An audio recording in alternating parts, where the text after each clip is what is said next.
Ако сте готови за следващия кошмар, абонирайте се за Време за ужаси. Харесайте и коментирайте, защото сега ще влезем в училище, където звънецът звучи само за последния ви час. В покрайнините на голям град стоеше полуразрушено училище.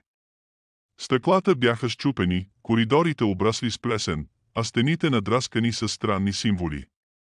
Казваха, че преди години там се е случила трагедия, ученик извършил ужасяващо клане, след като гласове му заповядали да убие съучениците си.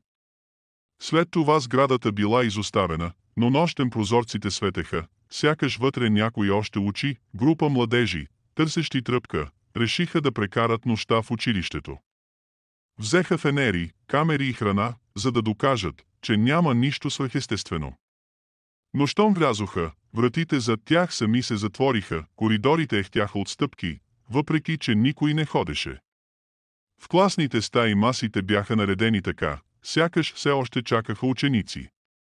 На черната дъска някой беше написал с кръв: "Часът започва." Първи изчезна Даниел, един от младежите. Намериха фенера му в тоалетната, а стените бяха надраскани с неговите ногти. След това една от момичетата започна да крещи, че учителят идва. От тъмнината излезе фигура с лице, изкривено като маска, наполовина човешко, наполовина животинско.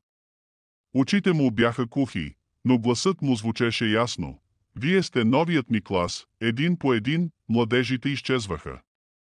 Последната камера, намерена от градските власти, записала сенки, които танцуват по коридора, и писъци, които внезапно секват. Училището все още стои там.